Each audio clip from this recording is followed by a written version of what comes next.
Ladies and gentlemen, welcome to another Monday episode of the No Contest Wrestling Podcast. I am the heel that you love to hate, O'Shea Jackson Jr., a.k.a. Petty Guerrero. Hey, yo, it's me. It's that T-double-O, that J-I-double-G, Jiggy, TJ Jefferson. What up, though? Man, I'm chilling, man. You know, we had some things happen since the last episode. Yeah. We got a direction for this number one contender for the World Heavyweight title. Yep. Seth Rollins had to vacate. Yeah. Seth Rollins had to vacate. We knew this was going to happen. Legitimately this time? Yeah. Legitimate injury? Well, yeah, I mean, you wouldn't vacate the title. Yeah. I mean, I texted him and he told me his arm was in a Oh, yeah, you text Kobe? Yeah, I did. Yeah, your buddy? I did. Anyway, just real quick, today on the show, we will be having Drew McIntyre. Yeah, man. Drew McIntyre will Look at that. Look at him. I took that picture. You lying. Right at WrestlePalooza. Yeah, that's my picture. Okay. Look at that. All right, no watermark. That's crazy. I don't know how to put them on my own pictures. Absolutely. Oh, and we have somebody else coming. Oh, yeah, we're going to have a little bonus episode. You know, Fourth Rope has a Halloween show coming up on the 30th. So what we're going to do is we're going to have a buddy of mine and yours and everyone's, Enzo, real one. He's going to come on and join us and talk about the Fourth Rope show. That's West Side Guns promotion. Yeah. They're doing a show at an old amusement park in Jersey, so it should be kind of cool. Yeah. And that, guys, is going to be a bonus episode of No Contest. We're going to drop that Wednesday morning for you. So make sure you peep that. So you're getting double the No Contest. Yeah, this week. How about that? How about that, man? What a time to be alive. We got to talk about this World Heavyweight title, man. This World Heavyweight title. It's the meat and potatoes. It's you know, the internet's going crazy. Vacant has won again. Yo, no Hall of Fame. How many? No Hall of Fame.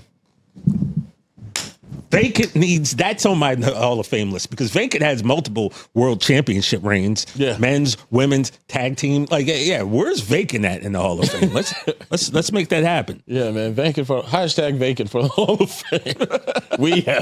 We've lost the plot completely.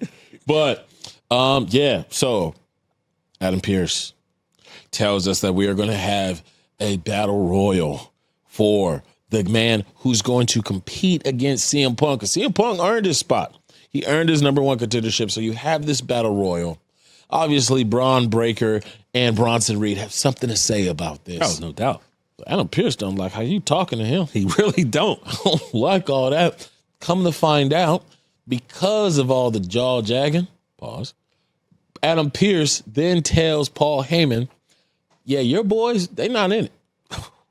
That was bold. Crazy. That was bold. That was a bold move, because Braun Breaker's locked the door after. Oh, yeah. Should have left the building after. You don't want that coming for you, man.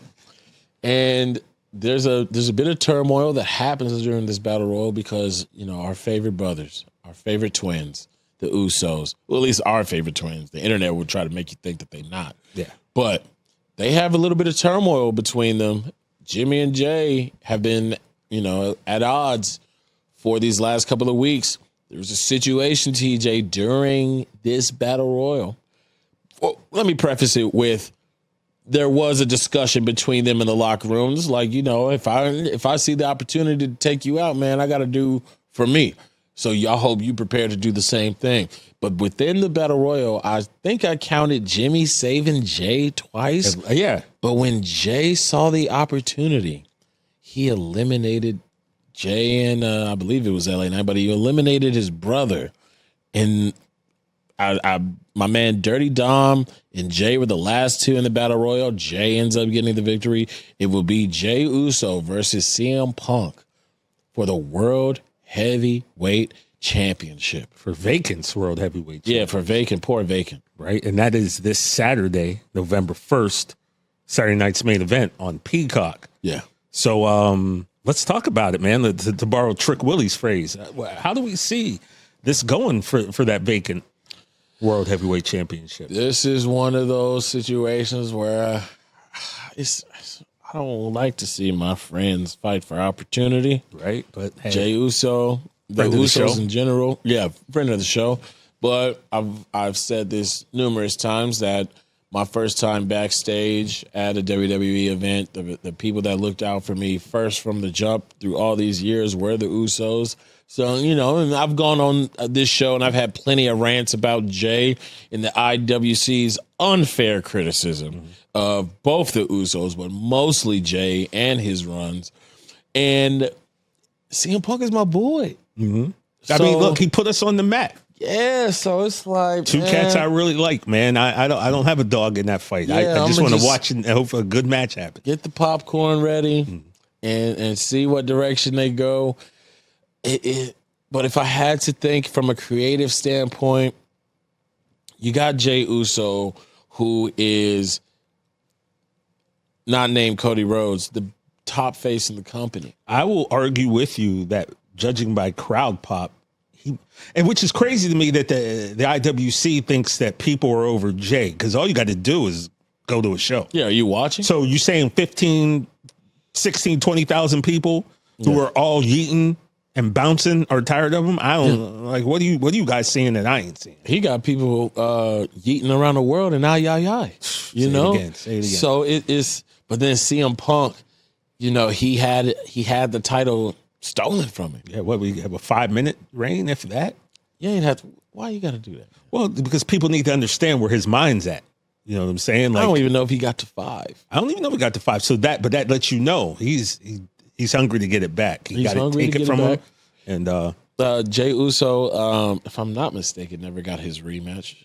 I might be wrong about that, but either way, both of them eventually, but not right off the bat. Yeah, both of them are hungry. Yeah. Both of them want it. You can see it going either way. If I thought about where the story is right now, the story is with Jay. The story is with Jay as far as the turmoil between him and his brother. You can constantly have that looming in the back of your mind of like, is Jimmy turning on Jay or is Jay turning on Jimmy? Is this thirst for power, this thirst for the belt, is it tampering with Jay's mind?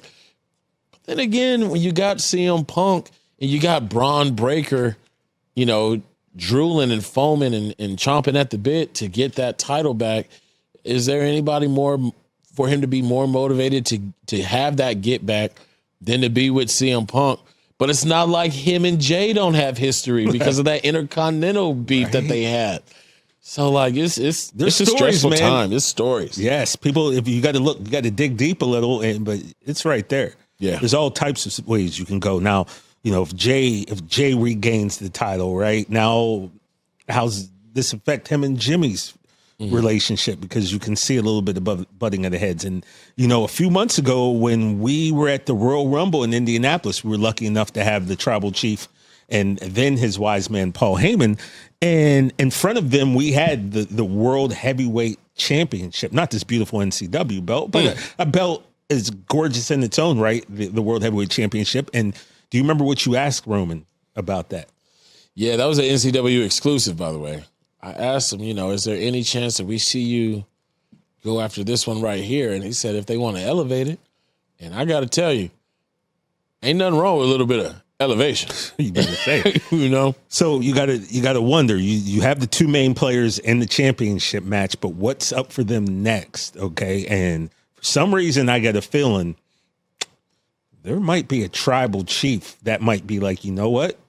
It's time to elevate that right there. I don't know. I see Roman playing a part, maybe if not in the match, for the eventual champion's first or second maybe opponent. Right. It just kind of makes sense. But he told him, I don't want to see y'all till Christmas. Yeah, Christmas. Think about that. So we don't have to worry about it being weird at Thanksgiving because they don't want to see him at Thanksgiving. So Christmas after Survivor Series, that's a little bit before Elimination Chamber. Well, Rumble is right there. Yeah, afterwards the gears are moving, and there were some mysterious vignettes that's been going on. Let's talk about that. Man, the showing feet. One thing we love as wrestling fans are vignettes, especially this man here. You just go on the internet. Yeah. He'll tell you. I just like it, you know. I mean, you might get jumped for asking for a vignette, but a normal thing from a wrestling show. I mean, you should know better. That's what the internet's for, all right? But the vignettes that we're talking about, you know, are these shots, these really weird shots of just people maybe mid-shin down to the ground, just walking. Yep. All you see is 2 feet. Yep. Just walking. So we know it's not, you know, I can't even know. We know it's not. I don't even know what I was going to say there. But the point being, and I do know I was going to say, almost I chose not drowned. to say it. I'm going to tell you kind of who I thought. Talk to me, man. That's what we're here for. A lot of people say, Gunta. Right. But if you notice, Gunta never wears socks with his. So Boy, I don't. That is some deep analysis. Deep analysis. So I don't think that was him, right? My first thought was, this is the Dawn. This is Tony D. Because those shoes, you see how I don't know what kind of shoes they were, but them joints weren't cheap. You could tell that. The pants were pleated and they were creased, and that was a real proper look, whoever that had on. And for some reason, I just thought, is this the Dawn? Right. Tony D'Angelo from NXT making his main roster debut. But then I saw something that looked like a pair of cowboy boots and jeans, right? We know who wear cowboy boots and jeans. Cowboy boots and jeans. Yeah, bro. That monster. That monster Brock Lesnar. Right? So but then what would Tony D and Brock Lesnar be? That doesn't work. So is it? No, I didn't see a pair of Jordans, so therefore I'm eliminating Bronson Reed and Braun Breaker, because you know they both be wearing J's, so I didn't see that. But that also makes me wonder, because, I mean, there's a word going out right now that it's setting something up as far as just a promo package. But what's the fun in believing in that? Because, you know, some people are like, these look like Cody's. And then these look like Brock's. But then some people are saying, you know, that one of the set of feet was Roman's, but like you said, I didn't see no J's. I've only seen Roman and J's. Yeah. So it's a mystery, man. I'm trying to talk to my spies, but I'm in the middle of filming. But yeah, it's a little bit of mystery. But I tell you one thing: if it is just a promo package for no storyline or anything I have to get ready for, I will be pissed off. So you've been tap dancing like, you know, you're Gregory Hines here. Yeah. Let's get to the bottom line. Who's winning this World Heavyweight Championship? Who, at the end of the day, when it's all said and done, the new World Heavyweight Champion is going to be? And I'm not asking you who you want to win. I'm asking you who you think because I don't want to put you on the spot like that. But like, who do you think is going to win? I'm going to tell you right now, I want Punk to win, but I think it's going to be Jay. Really? I think it's going to be Jay, especially because Punk just pinned Jay to be the world, the number one contender. Mm-hmm. So, you know, with as much juice that's behind this brothers' quarrel, I just think they are setting up an avenue for Jay to have that title and Jay to have some sort of, you know, battles of the mind a little bit, you know, his psyche changing a little bit towards being, you know, a power hungry, tribal chief-esque drive behind him, where that belt means more to him than family, even the love of family. Even like the baby Uso, the sister Trin's cooking right now. Oh man. Oh, that's drama. That's where you go where the story is. Go where the story is. And also, just a little side note, isn't it weird that both Money in the Bank people who had successful cash-ins had to vacate their titles? Vacant took their spots, man. Anyway. Vacant is a menace. Yeah. I'm just going to look in the camera and say that Vacant is a menace. Is a menace to society, if you will. You're taking Jay. I'm just going to do the opposite. I'm going to go with the chick magnet Punk. Yeah, because I feel like if Jay's really about to crash out the way it seems like it, then a loss here is just going to further push that along. Yeah, that's true as well. That's true as well. We'll see. Next up, we have the WWE Women's Championship. We saw Jade Cargill come back sporting a nasty-looking scar, but a tough-looking scar. Right. The scar, let me take the nasty out. We saw Jade Cargill come back, and she had a tough-looking scar. That was better. Said, take the nasty out. Yeah.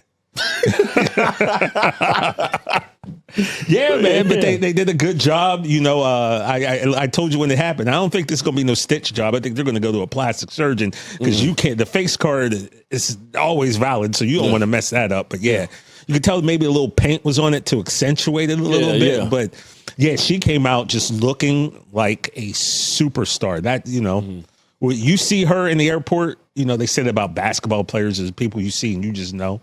You see Jade Cargill and you know that this is somebody special in this world. I don't know what she does, but you can tell, right? And so she comes out to kind of make a save for Tiffany, which she does because Tiffany was catching a beat down.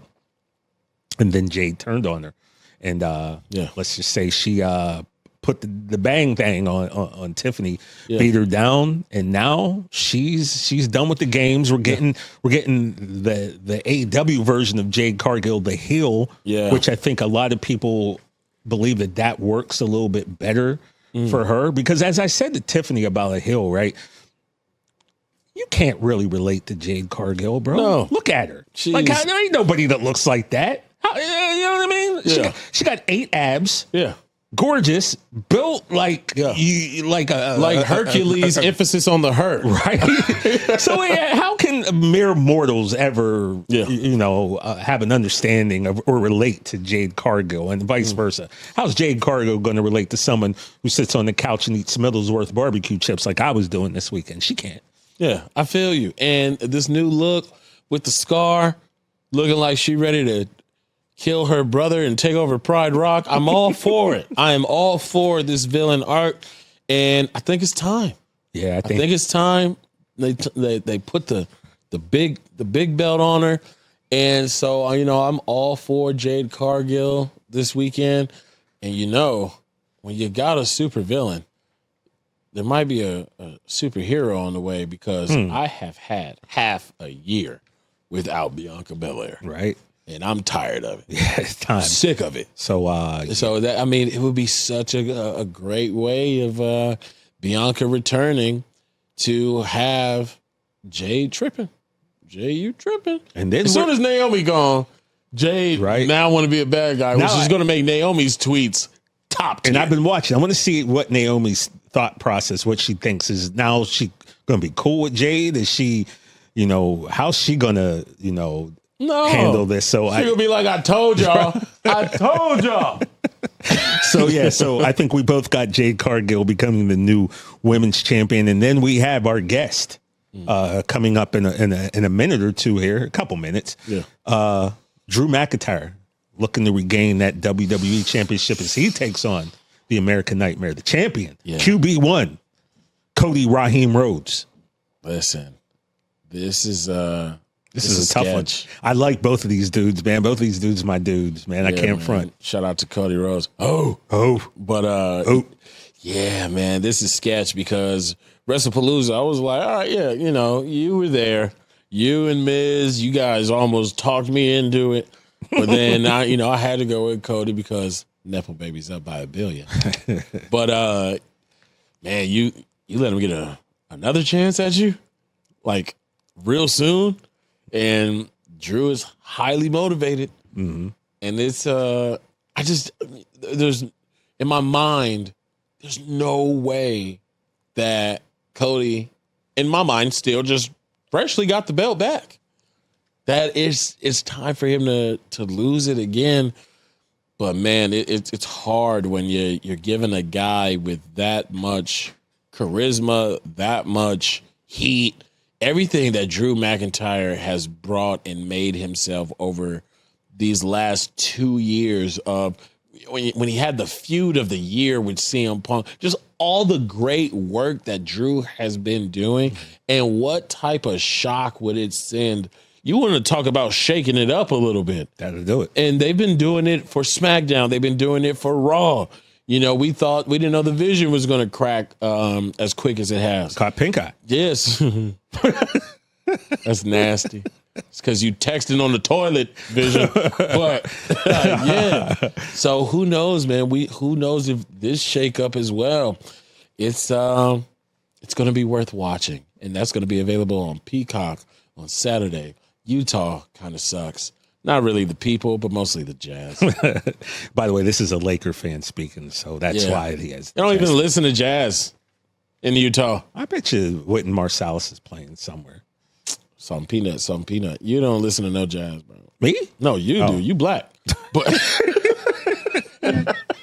and real quick, I think a match. I'm not sure if this has been announced or not, but it looks like it's coming. The Hard R's, my favorite women's tag team from Judgment Day, the Hard R's. Hard R's, baby. That'd be Raquel and Roxanne. Yeah. They were putting a beat down on Stephanie Vicaire, and then another friend of the show, Nikki Bella, she came through and kind of helped Nikki out. So it looks like we're going to get Eagles a tag fan, team that's match. weird. That's the one thing I don't like about Nikki is her and Brie like the Eagles. But whatever. We talked football last pod, so we skip it this time. But it looks like we're going to be getting the Hard R's against Nikki and Stephanie. I don't know if that's going to be at Saturday night's main event, but it is coming soon, right. And that's going to be interesting to see. Because I don't know, man. Nikki is another one who I think Nikki Bella works better as a heel, man. And the fact that these jabronis, these mouth beaters at home and on the internet want to like talk trash about our girl makes me think that, all right, if this how you want it, this is how you're going to get it. So I don't know. Do I see Nikki turning on Stephanie? Yeah, probably, because she's an Eagles fan, and that's what they're just low down. So yeah. Wow, I love that. I love that animosity. I love that toxicity from you. I'm normally not. But when it comes to the Eagles, I love when you show it. Bro. Yeah, or the Washington football team or the 49ers, or the Giants, who I don't mind. Shout out to Cam Scatterboo, by the way. When he was in college, I said this on the Rich Eisen show. I said in 5 years, Cam Scatterboo is either going to be a great NFL running back or he's going to win the Intercontinental Championship or WrestleMania. Yeah. Maybe both of those things will happen eventually. But yeah, he just wanted to give him a shout out for no reason in particular other than I have him on a few fantasy teams. I met him this summer when we went to Fanatics Fest. Dude was dope. He was awesome to watch. So much fun. You did introduce me to him. Yeah. Yep. Dang, I did meet him. Yep, at Fanatics Fest. Yep. So shout out to Cam. But like I said, I got him on my fantasy squad, and I also got Jalen Hurts and Saquon. So I'm watching that game like, oh, man, I'm about to eat up. And you did a little. Cam got like 10 before he went out. Yeah, and then, man. But shout out to Cam, man. Somehow this is Nikki Bella's fault. Yeah. We digress. Brie, too, because she likes the Eagles. We twins. We get it, dog. All right, real quick, man. Let's talk about Halloween Havoc, because it also went down this weekend, and we heard a couple and new a few times. By the way, speaking of and new, UFC was this weekend, the heavyweight title fight between the guy who was in your movie, Den of Thieves, Cyril Gane. We saw a no contest in the heavyweight championship match, and so I just wanted to point that out, that the words no contest were used. And no contest. But yeah, we had a few and news, and we'll go over these really quick, man. Tatum Paxley, new NXT women's champion. She beat JC Jane. Blake Monroe is the new NXT women's North American championship. She beat Zarya, who is substituting for Sol Ruka. She's the new Sol Ruka. I know that hurts your soul. Did I say Ruka? I meant Ruka. Ruka. And Dark State. And new tag team champions. They defeated the Hardy Boys, and that was a wild match. And I just got to say this: we always hear wrestlers say you only have X amount of bumps on your bump card. Jeff Hardy has far exceeded the amount of bumps on his card. I no disrespect to NXT, because it's great. We watch it. We have a lot of guests here. But if Jeff Hardy is exceeding his bump card, doing the bump like he did off the top of that 15-foot ladder through 2 tables, let's put him on the main roster and get more eyes on it, because time is not on his side. I can't see Jeff being able to do that much longer. But I said that 10 years ago. Yeah, Jeff Hardy is indestructible. It seems like. But yeah, if you're going to keep taking bumps like that, let's see him on the main roster doing that, But on the main would be crazy. What else did we have? We had let's see here. Oh, Leon and Javon. Yeah, the youngest in charge and the Young OG, they had a tag team match together, and you just see it happening. Speaking of the Hardys, I don't know why, but I see these two, Leon Slater and Javon, as maybe like this generation's version of the Hardys. They're going to take what the Hardys did and maybe bump it up. 21 will do that to you. Man, right? So two young brothers in the game who are incredibly athletic, who do things that just inspire awe. I see them tagging up in the future, and I probably see great success for that tag team when it eventually, because let's be honest, TNA and WWE still have a partnership, so we can see that happen. And I don't know. I kind of feel like that would be a lot of fun. Yeah, to watch those two. Oh my God, are you kidding me? Y'all just be careful. They are, if they were a tag team, and you know, a lot of people in the black community will understand this reference. But if they were a tag team, I would name them "Sit Your Ass Down." Why is that right there? If you got a kid like them, that's all you say to protect them. Sit down. Hey, sit your ass down. Jumping off of couches, right? Jumping off of steps. Sit down, man. All right, you're making me nervous. And they do. Yeah, my goodness, man. But more power to you. Yeah. And one title match we didn't hear and knew. We heard and still, and that's Ricky Saints, friend of the show, defeating Trick Williams, friend of the show. Now, Ricky Saints has gone back to back, pitting Oba Femi and Trick Williams, which is kind of wild to me. Yeah. Shout out to Ricky. Oh, you hit that. Let's see where he goes next, and let's see what's up with Trick Willie. It might be time, man. I know it's time. But here's the deal. I don't want them to call Trick, Oba, guys like that up without a plan. If you don't have if you don't have a plan, if you don't have a proper storyline, if you don't have something real for them to do, don't bring them up. Leave them down in NXT. Let them go to TNA, because those two, we've seen so many people come up with through NXT, and they were the man or the woman doing great work. They get caught up to the main roster, and somehow they get lost in the shuffle. These two are too talented. They're too good. We cannot have Trick and Oba get lost in the shuffle. So if they ain't got something for them right now, save it to the Rumble and call them up then. I will never forgive, and people can go back and forth about this all they want, but during the Vince era, when Alistair, Ciampa, and Gargano got called up randomly, and they were just like put in the ring, and Vince just like introduced them like, here they are. I knew right then and there, I said, they're done.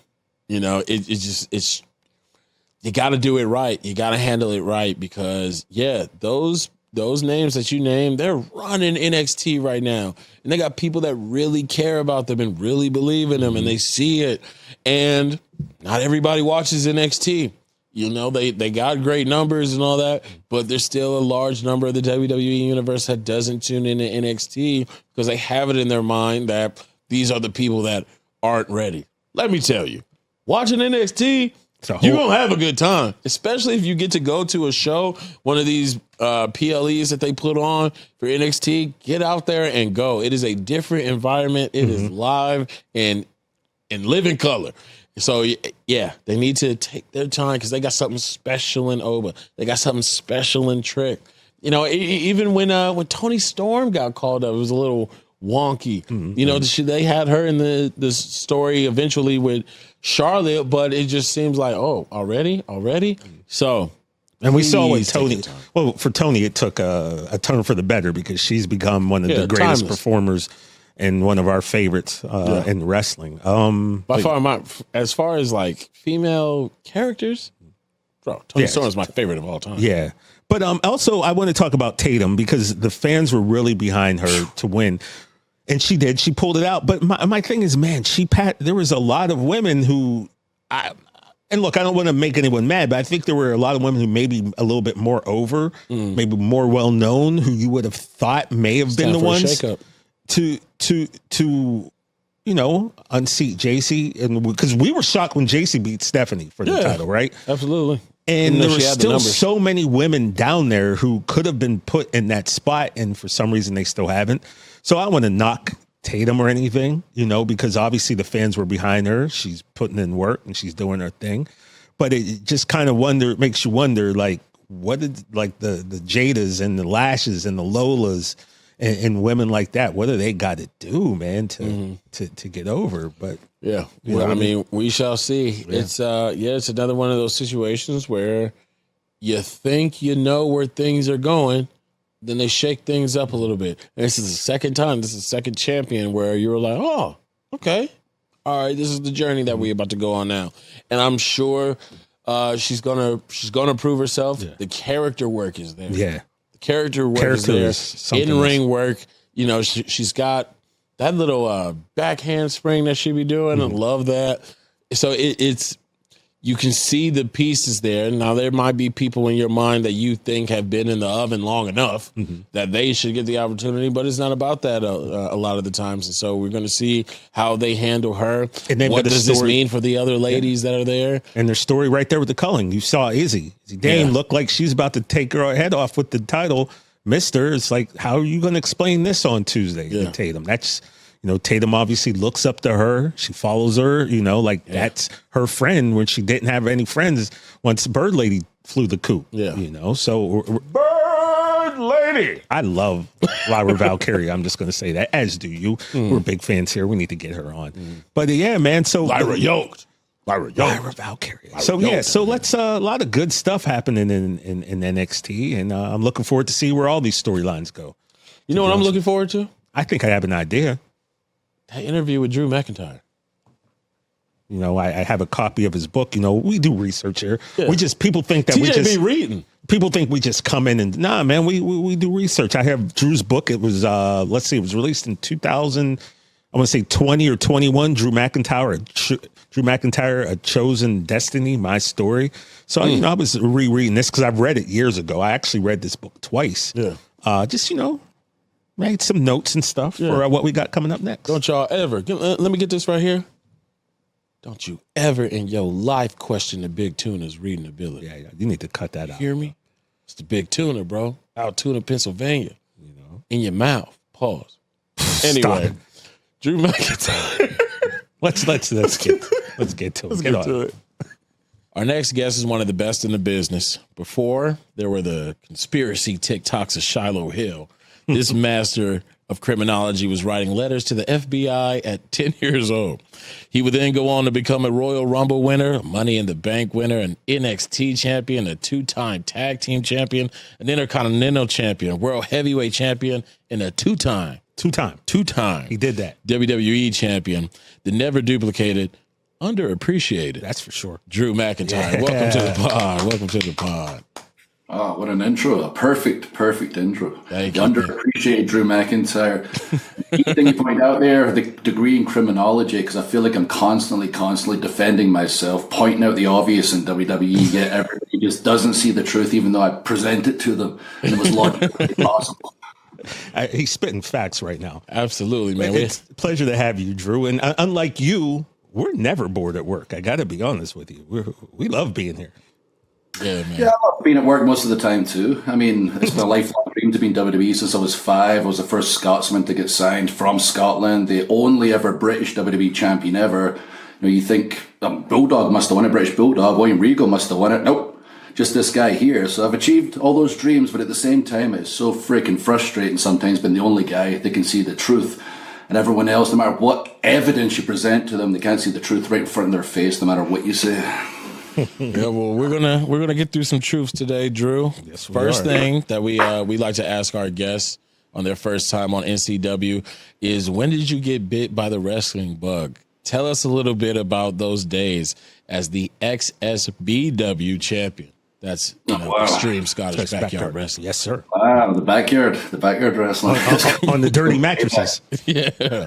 Yeah, soiled mattress that we found in the town across from my nana, where we had the backyard wrestling, my nana's backyard. We found this nice soiled mattress and traveled with it on our heads for about 3 miles to get it there. That was our wrestling ring, like 12, 13 years old. TJ, I saw you with the book there. I'm sure I talk about this story in there. My Chosen Destiny, I Chosen Destiny, I should know. Chosen Destiny, of course. I knew that. My story. But yeah, my dad tells this story to this day. Like I was like about 5 or 6 years old when I first saw wrestling. It was at my older cousin's house. It felt forbidden. I was watching behind the sofa with my younger brother. He's a year younger. And I knew right away, like, I'm going to do that one day. I was so captivated with the larger than life characters. And I had the family meeting, told the family I'm going to be a wrestler one day. And they're like, all right, mom and dad, sure you are, son. Because everybody says, you know, you're going to be a professional athlete of some kind. You're going to be an astronaut. You're going to ride a T-Rex. And they're like, yeah, sure, son. But I never deviated from the plan. And when I was 10 years old, as you mentioned, I was sent away to the FBI for the, the files I was looking for under the Freedom of Information Act. But I was also sending away for the inside secrets of pro wrestling, learning how it worked backstage, the secret world of wrestling, keeping the secrets. I'd go to school and play along with my friends who still thought it was 100% legit. And I was keeping the secrets. Or kayfabe is a word we use in wrestling, but I didn't know how to pronounce it. So I said to myself, I'm keeping kafabi right now. I'm in the business, bro, at 10 years old. And then by the time I was 13, 14, I told my mom, I am way behind. I'm like 9 years behind right now of chasing the dream. You got to let me go to wrestling school. The only one was 12 hours away at the bottom of England in Portsmouth. When I was 15, she finally let me travel back and forth, 12 hours there to learn, 12 hours back, until we started the first Scottish wrestling school that existed for years. And 21 years old, after the degree in criminology, I came to America. Okay, can you let us know your welcome to wrestling moment? Either a bump you took that might have knocked you on your ass a little bit, or just a moment where you thought, like, yeah, this is going to be me for the rest of my life. It's kind of the opposite of oh no, because I knew it was going to be me for the rest of my life since I was a kid. No matter what anyone told me, what makes you think you're going to go from this small country of 5-6 million people to this giant American company? And what makes you so special? And I was the one that constantly motivated myself. And when I did that first lesson, I was like, I'm ready. I can do suplexes. I can do body slams. I can jump off the top rope. I'm an athlete. When I started doing the actual technical wrestling and taking the falls, and it wasn't coming as natural as I thought it would, I thought, oh no. I was convinced I'd walk in the first day and the guy was going to go, hey, everybody, we'll get the next Stone Cold Steve Austin here. This guy's going to the next Rock, by the way. And it was, oh, crap, I've got so much to learn. So I had to work 10 times harder than I thought I was going to have to work. And I was somewhat like Bambi on ice for the first year in that wrestling ring. Now, let's skip ahead. 21 years old, right? You get signed to WWE. Now, we know you. I was watching TV that day when Vince McMahon called you out and anointed you the chosen one. But before that, there was an original gimmick that they had for you. Do you remember what that was?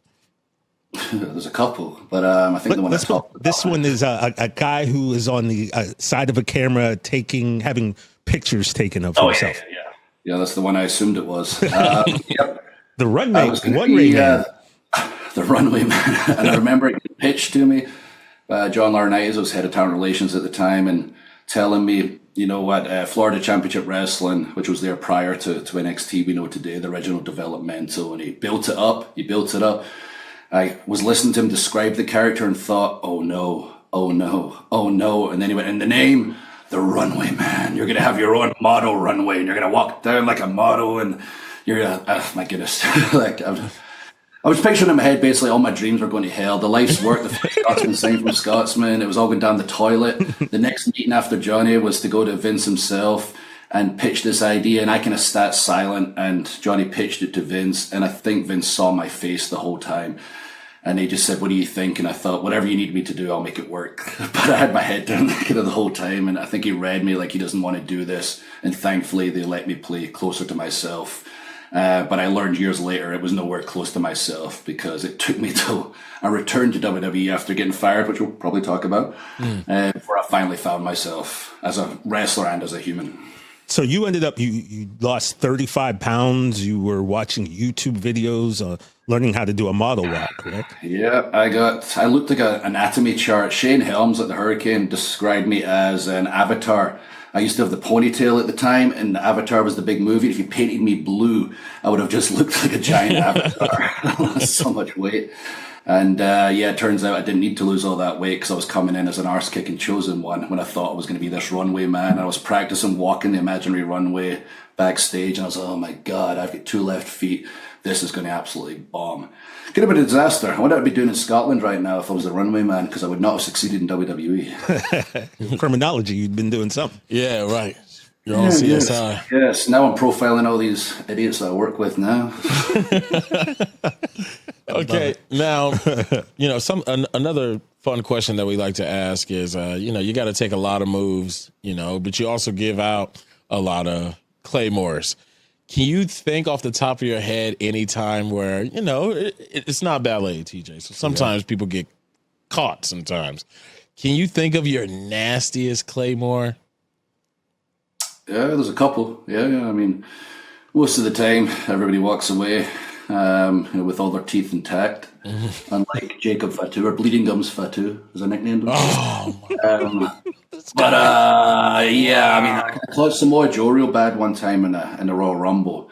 And to be fair, like, he didn't say anything. He's like a man's man. He just pulled me aside and let me know, hey, brother, you really caught me bad. I felt so guilty because, Joe's my boy. He's my brother. The few guys I've caught real hard that I didn't feel so guilty about. But most of the time, people are good. But I felt really bad about the one to Joe. I've caught Sheamus hard as hell a million times, but he actually enjoys it. I think he gains power the harder you hit him. Now, is there a move that you're a large dude. Like, you can take a couple bumps, man. Kane. Yeah, that's the one you don't like? Oh, horrible. I don't know the difference between Kane's chokeslam and Undertaker's chokeslam and Big Show's chokeslam and all the chokeslams I've taken in my life. But every time Kane did it to me, and to be fair, at that time when I was wrestling with them, I was 24, I was IC champion, I was a bit clueless, I was still finding my way. I was probably irritating as hell. I got a lot better with him years later.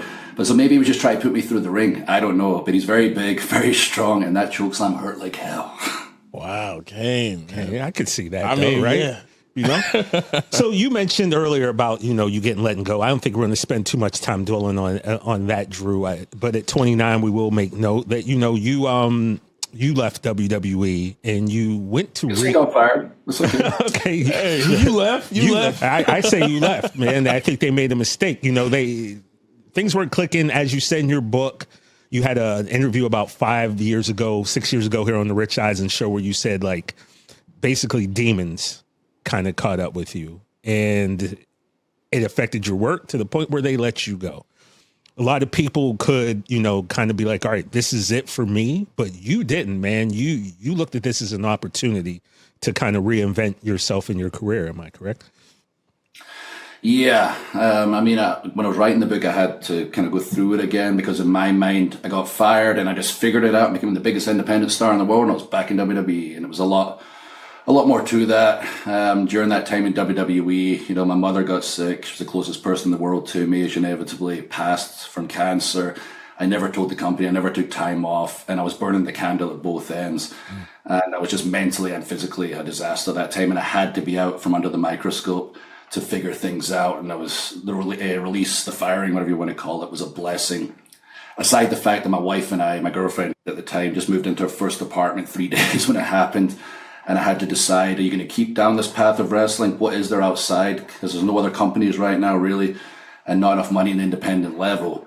Are you going to get a real job for the first time? Or are you going to make this count? Are you going to reinvent what it means to be an independent wrestler? Because right away I had that idea, but at the same time I was nervous because I was in 3MB. I wasn't the top guy. I wasn't the former champion that I am now. I was the guy in the comedy group. I went from the guy saving the girl from the railroad tracks to the comedic relief on the show, and then I was fired.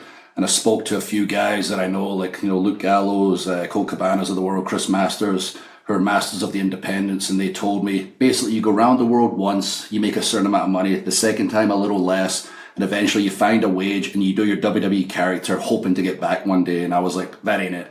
That's just not good business sense. I know I can do more than this. This social media thing's getting so big. I believe I can use it and take everyone around the world with me and become the first traveling world champion since Ric Flair and really grow my brand and be bigger than I was. And a lot of people gave me some platforms. I was very nervous a lot. While I was doing it, I had to fake it till I started believing in myself and everyone else started believing in me. But I watched the results come. I watched ICW, Insane Championship Wrestling, the Scottish company I grew up in, go from 1,500 people at their big show I returned at to 2,000 people to 4,000 people to the last show I did before I returned to WWE, over 7,000 people. I watched WWE get involved with every company I was champion of, like Evolve, for example, and independent wrestling really went gangbusters, and I got to set this blueprint of what you can do when you get fired. And I believe the WWE Tell talent that are released now, it's just not your time now. but tried to do a Drew. My brother coined this. He became a verb to do a Drew, and WWE genuinely tell people, look what Drew did. He took them on a journey, reinvented himself, and found his way back. And if you're good enough, if you work hard enough, if you believe in yourself enough, you can do it too. And I'm so proud of that. And, as much as, stuff going on with Cody and I right now, look what he did. He followed, the blueprint, and he took it to the next level himself. Zack Ryder, Matt Cardona right now. He truly is independent. He's able to do that carny stuff Cody and I weren't very good at, and he does an amazing job at it. And there's so many people killing it, kind of using that blueprint I'm so proud of. Yeah, I mean, he could have been bitter. He could have just, rested on his WWE laurels. But Drew worked hard, man, like he said, and he made his own path, made his own route. Bitter. You can be a little bit, but you know what, man? You worked hard. You put on great matches, and Time for that. That's a great point. No, you can't sit there and feel sorry for yourself, right? Yeah, life goes on. We're all here for a blink of an eye relative to time. Are you going to sit and be bitter, or are you going to make stuff happen? And sometimes you're going to get roadblocks put up in your way, or brick walls put up in your way, or Cody holding the title and getting referees to screw you over and DQing himself. Oh, man. Feels like the whole company's against you because Cody controls it, but you got to kick down that brick wall to do Saturday night's main event. I saw in I think it was a documentary, you said the first book that you read cover to cover was Mankind, Mick Foley's book. And then when you think about that, and then Mick Foley giving you that shout out on the Steve Austin show, talk a little bit about that moment where, it's a full circle, isolated moment where, the first book you read cover to cover is the same guy who kind of gives you the rub on a platform like that. Yeah, it was just surreal. Things were kind of clicking. It wasn't that long after I was back in independence, but things were starting to click, and I was starting to believe in myself and find my voice and find myself in the ring. And a few people had said very nice things on social media that I admire. But then Mick had told me personally afterwards, I wanted to be on a big platform. I saw the interview you did in ICW, your return. It was like a different human. And that's literally what he said when he went on Stone Cold's podcast. It looked like a different human being. My text with Triple H, which he did, he said, you got to keep an eye on Drew. It's just not the same right now. And my first thought was, it was only a month ago I got fired, but maybe I just needed to kick in the ass. And sure enough, Hunter watched me that whole time. He had William Regal, especially keeping tabs, keeping him updated. Then in 2017, when I returned to WWE, I was ready to go to New Japan at that point. That's where my head was at. I spoke to the right people to start having the serious conversations. And Regal told me, you got to talk to Hunter first, got to talk to Paul first. And it was 1 minute into the conversation, I knew it was time to come back. He mentioned Cody Rhodes, and, maybe new fans of WWE might not realize this, but back in 2010, you and Cody won the WWE Tag Team Champions at Night of Champions. Now, what was that Cody like, and how has he changed since then? We were the dashing ones back then, and we were very similar. We're both the same age, both very driven, both had people believing in us to the point we really believed in ourselves, maybe more than we should have at the time. We really had big goals, and you need to have big goals. You gotta, as I mentioned already, you gotta fake it till you make it. And we were so sure of ourselves that we should be like world champions at that time when we won the tag titles. Instead of taking that opportunity and making it as big as we possibly could, we kind of were like, why are we tag team champions right now? We should totally be fighting for the world title, which is insane to say right now if that opportunity presented itself. But back then, it was ridiculous. That's where our minds were at. We believed we should be in these big singles spots as the older talent, I'm an older talent now, are making their way out, and the younger talent were coming up. That's really how we felt at the time, and we both had to go on our unique journeys. As I say, they're very similar. I ended up in 3MB after that chosen one run. Cody, after winning the IC title, and Broken Cody, whatever you used to call the mask gimmick back in the day, ended up as Stardust. And he stepped out of the company, followed my blueprint, and found such success, coming back to where he's at now. And myself today, Cody today, are very, very different. I've talked about it on the microphone too, Cody, and I've told him, I was like, listen, mate, I get what you're thinking, I get what you're going through right now, because you're me 5 years ago. When I was champion, I was willing to do absolutely anything for anybody, backstage, for anything for the fans, sacrifice my time with my wife, sacrifice my time with my family in Scotland, never see them, just give, until I had the Hell in the Cell match. And prior to that, with Punk, I don't know if we'll get into that, but I'll give as much as everybody was cheering the other guy, and I was like, oh my God, this guy is a terrible human being. And you don't even have to believe me. Just go on the internet, again, criminology. Look at the character witness reports online of me and him. Just compare the two. All you'll find is Drew's a great guy. Drew works hard. He's a horrible human. They still chose him, and I still said, I'm fighting for you guys. I'm fighting for the fans, because I know I'm right now. This is what's best for wrestling. I got 17 staples in my head, screwed up my back after Hell in the Cell. Did put Hell in the Cell back on the map, though. And then I was out for 3 months after that. And when I was gone, never heard from anybody. One phone call I got the entire time. And I was like, you know what? Oh, wow. I've wasted my life. I've given. And I have to go back and I have to take. Because I know some of these older wrestlers that didn't achieve everything they wanted to achieve when they were retired. And they're kind of bitter. And they're like, I should have done this. I should have done this. Thank God I realized that when I'm still young enough and I'm bigger than everybody and I've got all this experience, I am going to take what's mine. And I'm going to leave, and I'll have no regrets whatsoever. So I always tell Cody, you're where I'm at, where I was at 5 years ago. So you're giving and giving and giving, but I was not as good as arse kissing as Cody Rhodes is.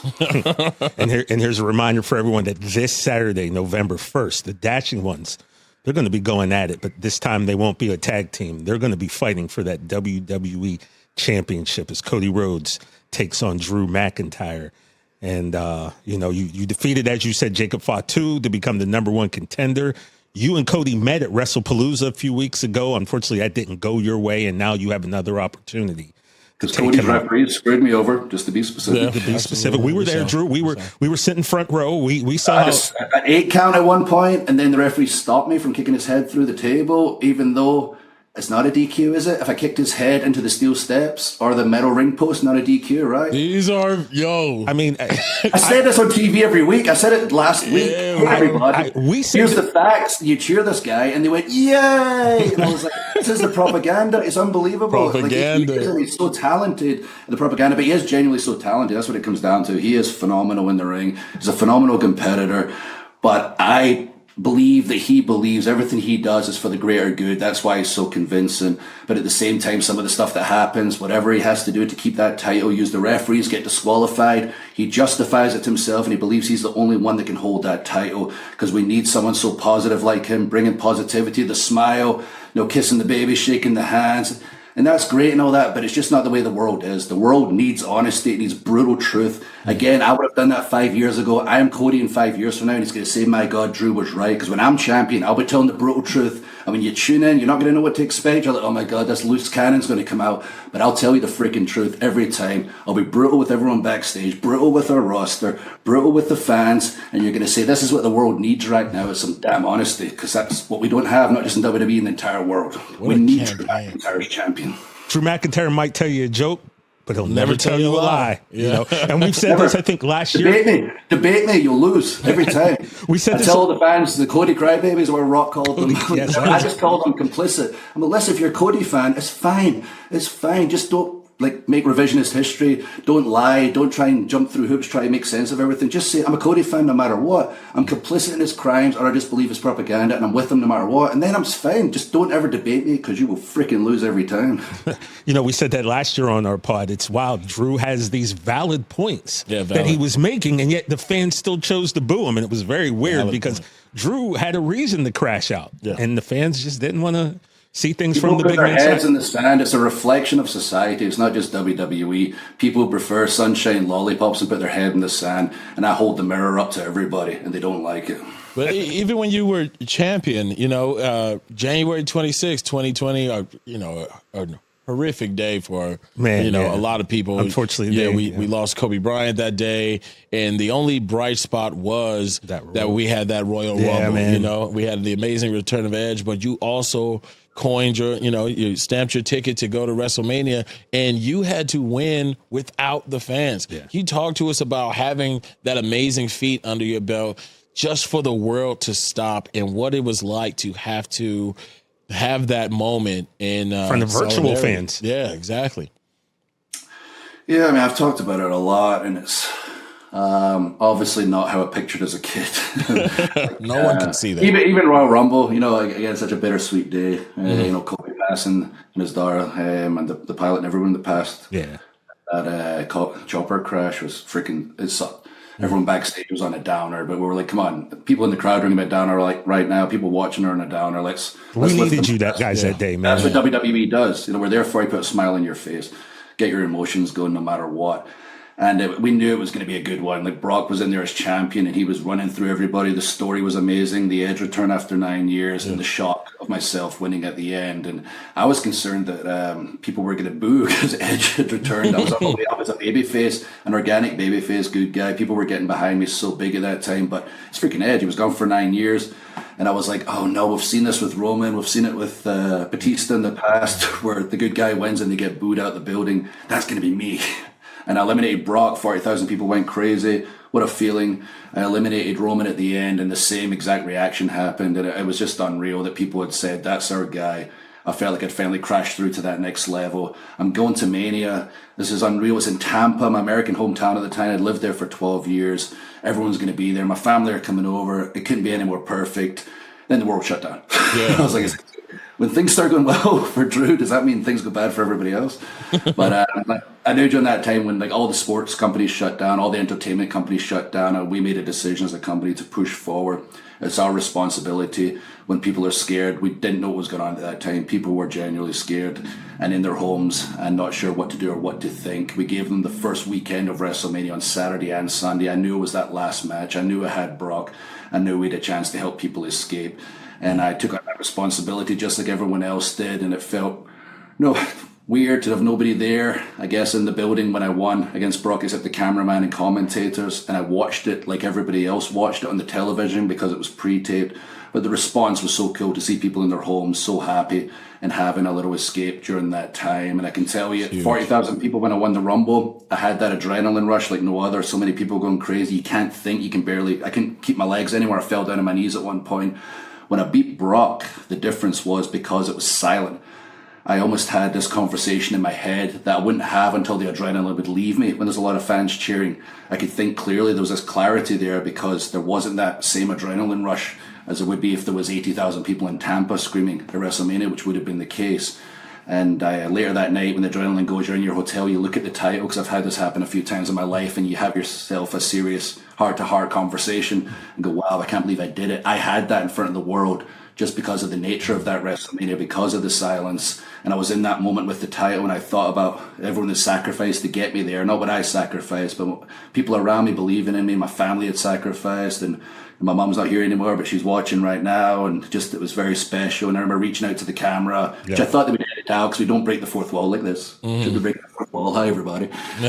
That was a cool moment when you did that. But I reached down the camera and just said thank you to everybody for believing in me and sticking with me. And this is our moment right now. And it was very cool. And after that, I was champion. I wanted to set the example. There were no more rules anymore. It was throw things against the wall, see what sticks. It doesn't matter what you do, just entertain people. And what I thought was really cool about that, Drew, is I heard that, because it was pre-taped, couldn't really tell anybody what happened, but you're watching it at home, like the rest of us. And I understand that there was a special person that presented you your belt that day after that match. Share that story with us.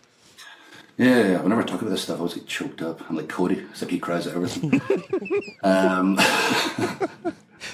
Yeah, my wife, she presented the title. She's such a big part of the journey. The outside the company stuff's one thing. Everyone gave me the platform, finding myself as a wrestler, building the body up, building the microphone skills up, speaking clear as a Scottish guy. But finding myself as a man, that was certainly my wife. Like, she was with me the whole time, helping me stop all the crazy partying nonstop and hurting myself and burning the candle at both ends. She believed I'd be a better person. And sure enough, I came back and started not just becoming the wrestler I should have been all along, an entertainer I should have been all along, but the man I should have been all along. So on screen, I was presented the title by the referee, and at home, she presented me the title, which was cool. That's really dope, man. All right, Drew, we got one more for you. It's our top question. We got to ask everybody their first go around. Is Broken Dreams coming back? Is it? No.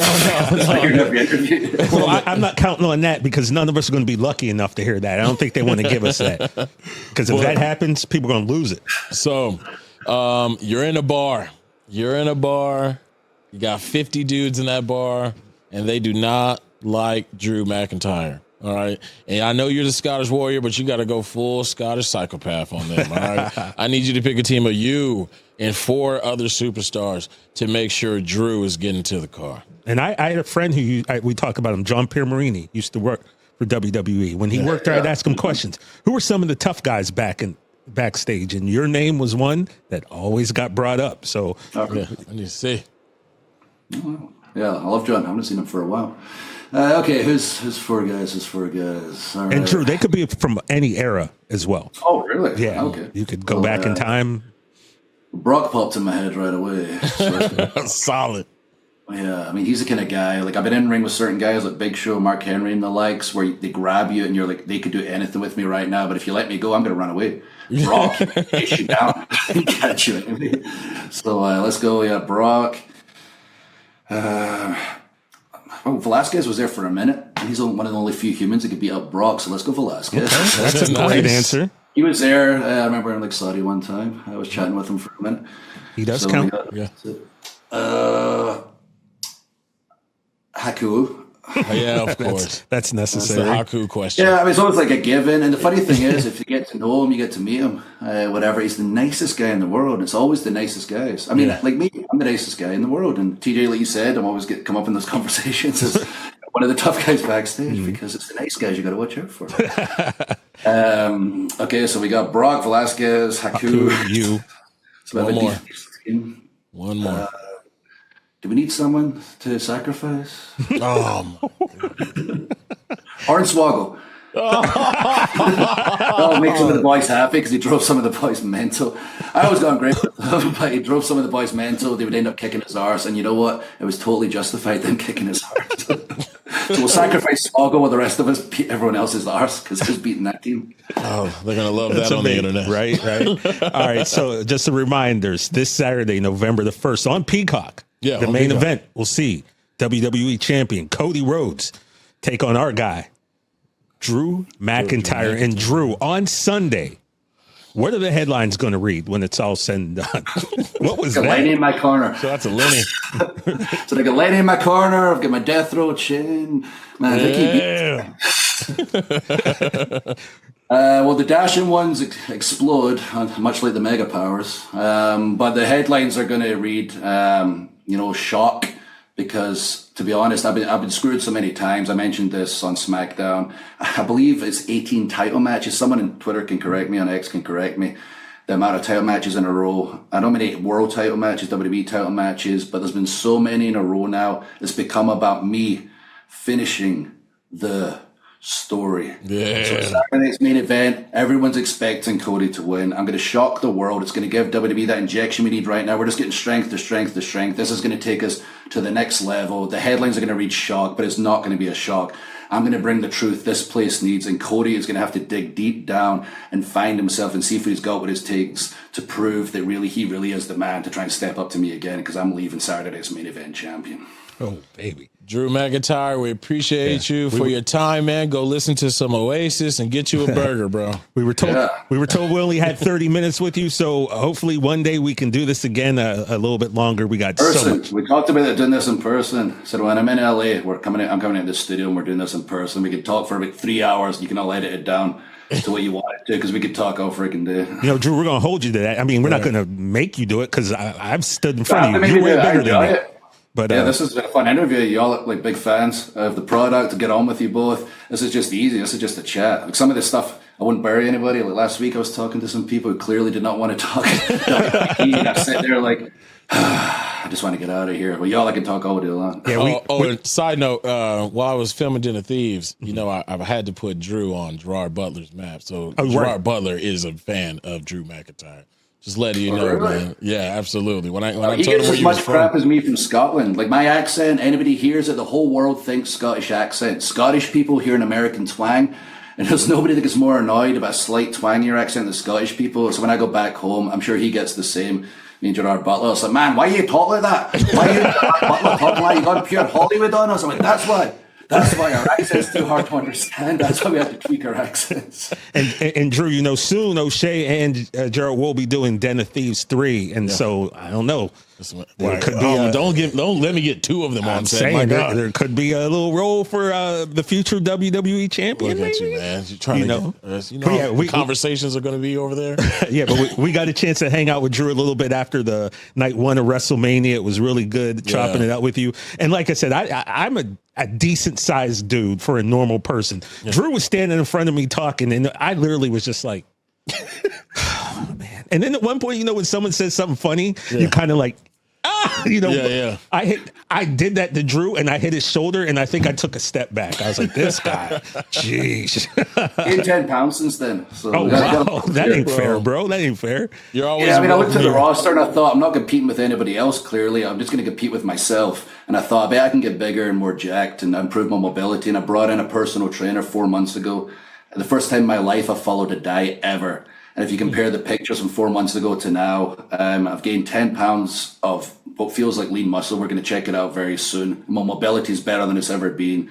I just turned 40. Everyone thinks I'm like 46, 47 because I've been in WWE for 20 years. I just started so young. But I literally feel like I've turned the clock back 10 years. My body feels unreal and I've never looked better. And it's perfect timing when that belt's around my waist. People that don't even watch WWE right now, and lots of people are watching us now with the Netflix, ESPN, everything else we're on, they're going to go, that is a freaking world champion. Who is that guy? Looks like he's falling out of Game of Thrones. But that's Well, brother, like I said, man, we appreciate you. We'd love to have you on, spend way more time with you. But you always got a home here, and we're both fans of Drew McIntyre. Absolutely, that's for sure. I appreciate it, lads, and I'll definitely be doing that next time I'm in LA. Man, 30 minutes. That wasn't enough. Wasn't enough. We need more time. It's not enough. We need more time. It's not enough. Yeah, bro. It's not enough. We need more time with the chosen one, with the Scottish psychopath. Yeah. But he said he'll make some more time for us. He did say that. I heard him say that. He said that. 3 hours. 3 hours. It's gonna be the longest episode ever. Yeah, it's gonna be an epic, bro. But yeah, man, we briefly mentioned it. We got to meet him at a little after party at Gronk Beach after WrestleMania, and when I tell you, man, this dude is big. He's just a large human being, man, and but very cool. I remember he and I were talking, and he said about you, I didn't even know he was an actor at first. He goes, I just saw his stuff on Twitter. I thought he was funny and cool, and I met him. He goes, I didn't even know what he did at that time. Yes. Funny and cool, Drew. But yeah, it was cool to chop it up with Drew. I got to be honest, he and I were talking about some stuff that I'm not going to share with you here. Yeah. But yeah, this dude had me rolling, bro. This guy he's hilarious. And he also, when he turns the switch, very scary, very intimidating human being. Absolutely, man. Cody's my dog, though, bro. I don't know. I don't know. I'm a big Cody fan. You know that. But we got to see how that goes. Pretty, you know what? Just a little side note, because we've run into it. Montez, Bianca said it.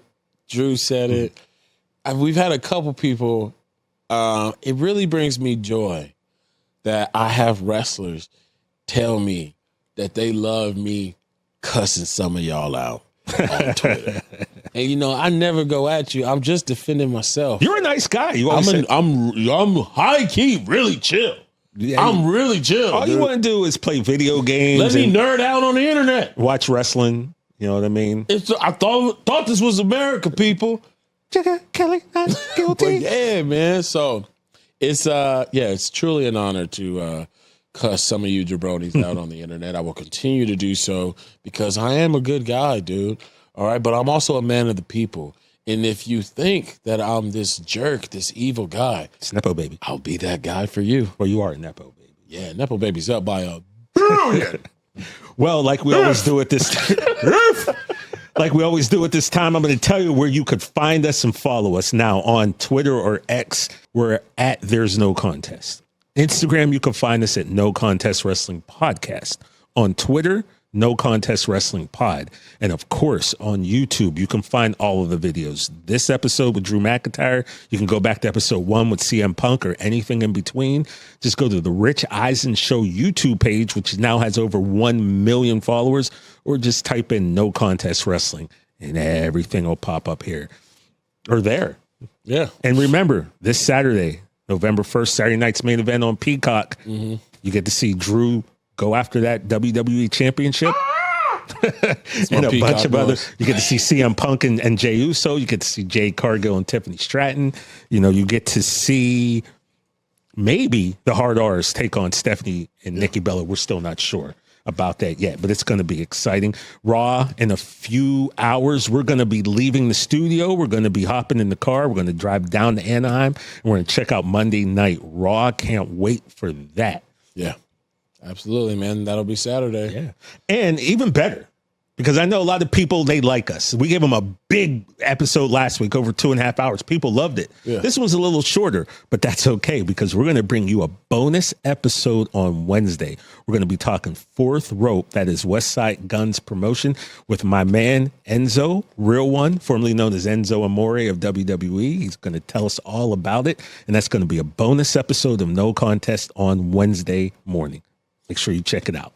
So that's Monday, and that's Wednesday, and then PLE Saturday. Yeah. What are you doing Friday? Friday's Halloween. You doing anything on Friday? Nah, I ain't got nothing to do. No? You ain't going to dress up? Probably not. Anyway, guys. No. No. What about you? You dressing up? I don't think so, man. I might, I got a friend named Worm. Yeah. Might go hang out with him a Okay. little bit. You know what I mean? The ice cream truck driver? Yeah, you know him? No, you've told me about him Yeah, before. man. He's in town. I might go kick it with him. All right, cool. Yeah, I might just sit outside the house. Anyway, you guys, from your favorite hard R's, make sure you guys check us out next week. Make sure you have a good day, but not too good, because who the hell do you think you are? Bye, Bye, Miss Parker. Oh, I get it.